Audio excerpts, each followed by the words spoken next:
લગ્ન એક એવો દિવસ જેની રાહ દરેક યુવતી પોતાના જીવનમાં જોતી હોય છે. ઘરમાં શરણાઈઓ વાગતી હોય, મહેમાનોની ચહેલ પહેલ હોય અને દુલ્હનના હાથમાં પોતાના પતિના નામની મહેંદી રચાવાની હોય. વાતાવરણ ખુશીઓથી ભરેલું હોય છે. પણ શું થાય જ્યારે આ જ ખુશીઓ પર કોઈની કાળી નજર લાગી જાય? આજે હું તમને જે કહાની સંભળાવવા જઈ રહ્યો છું તે કોઈ ફિલ્મી વાર્તા નથી. આ ઘટના દિલ્હીના ગોકુલપુરી વિસ્તારની છે, જેણે આખા દેશના રૂવાડા ઊભા કરી દીધા છે. એક એવી ઘટના જ્યાં દુશ્મન કોઈ બહારનું નહીં પણ ઘરના આંગણે જ બેઠું હતું. એક એવી પડોશન જેને દુલ્હન પોતાની મોટી બહેન સમાન માનતી હતી. તેણે જ લગ્નની ખુશીઓને એક ભયાનક સ્વપ્નમાં ફેરવી દીધી. તો ચાલો જાણીએ કે ગોકુલપુરીના એ ઘરમાં 19 એપ્રિલની લગ્નની તૈયારીઓ વચ્ચે એવું તે શું બન્યું કે એક હસતી રમતી દુલ્હનની જિંદગી હંમેશા માટે બદલાઈ ગઈ. આ કહાની તમને એ વિચારવા પર મજબૂર કરી દેશે કે શું આપણે ખરેખર આપણા આસપાસના લોકોને ઓળખીએ છીએ ખરા? વાત છે દિલ્હીના ગોકુલપુરી વિસ્તારની. એક મધ્યમ વર્ગીય પરિવારના ઘરમાં ખુશીનો માહોલ હતો. પરિવારની દીકરી અંજલિના લગ્ન 19 એપ્રિલે નક્કી થયા હતા. આખા ઘરમાં રોશની હતી, સગા સંબંધીઓ આવવા લાગ્યા હતા. અંજલિ ખૂબ જ ખુશ હતી, કારણ કે તેને પોતાના પસંદનો જીવનસાથી મળ્યો હતો. અંજલિના ઘરની બરાબર બાજુમાં જ એક યુવતી રહેતી હતી. તે અંજલિની પાડોશણ હતી. બંને પરિવારો વચ્ચે એવા સંબંધો હતા કે પાડોશણનું અંજલિના ઘરમાં ગમે ત્યારે આવવું જવું રહેતું. અંજલિ તેને પોતાની બહેનપણી માનતી હતી. લગ્નની દરેક નાની મોટી તૈયારીઓમાં કપડાં ખરીદવાથી લઈને ઘરેણાં પસંદગી કરવા સુધી આ પાડોશણ અંજલિની સાથે જ રહેતી. પણ અંજલિ કે તેના પરિવારને એ વાતનો સહેજ પણ અંદાજ નહોતો કે જે સ્મિત પાછળ આ પાડોશણ તેના ઘરમાં ફરે છે, તે સ્મિત પાછળ એક ભયાનક ઈર્ષ્યા અને નફરતની જ્વાળા સળગી રહી છે. પોલીસ તપાસમાં જે વાત સામે આવી તે કોઈ સાયકોલોજીકલ થ્રિલરથી કમ નહોતી. અંજલિના લગ્ન જે યુવક સાથે નક્કી થયા હતા તે જ યુવક પર આ પાડોશણનું દિલ આવી ગયું હતું. તે પાડોશણ રોહનને એક તરફી પ્રેમ કરતી હતી. જ્યારે તેને ખબર પડી કે રોહનના લગ્ન અંજલિ સાથે નક્કી થયા છે, ત્યારે તેના મનમાં એક ભયાનક કાવતરું જન્મ લેવા લાગ્યું. તે બહારથી ખુશ દેખાવાનો ઢોંગ કરતી, પણ અંદરથી તે કોઈ પણ ભોગે આ લગ્ન તોડવા માંગતી હતી.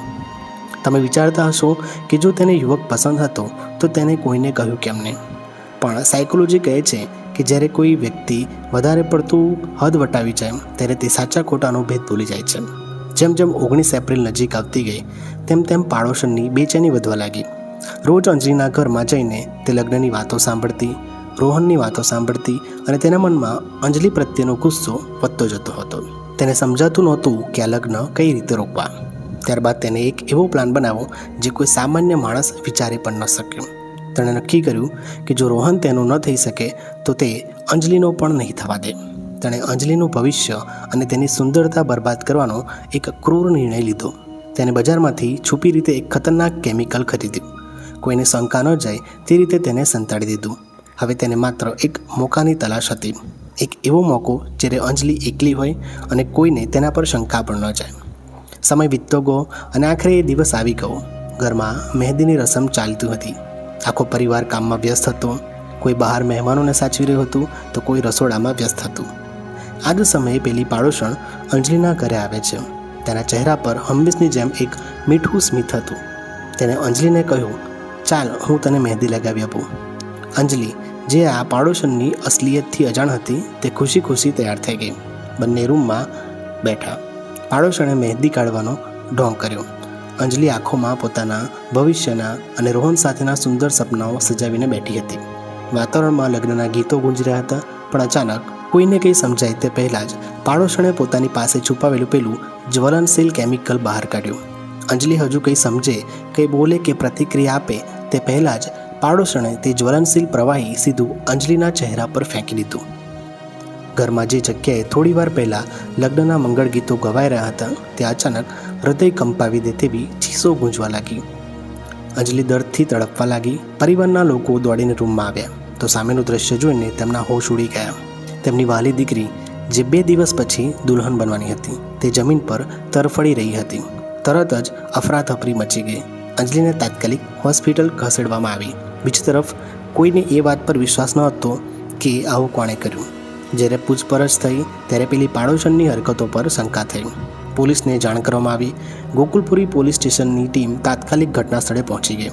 જ્યારે પોલીસે કડકાઈથી પેલી પાડોશણની પૂછપરછ કરી ત્યારે જે સત્ય બહાર આવ્યું તેણે ત્યાં ઊભેલા દરેક વ્યક્તિના પગ નીચેથી જમીન ખસેડી લીધી. પાડોશીને પોતાનો ગુનો કબીલો.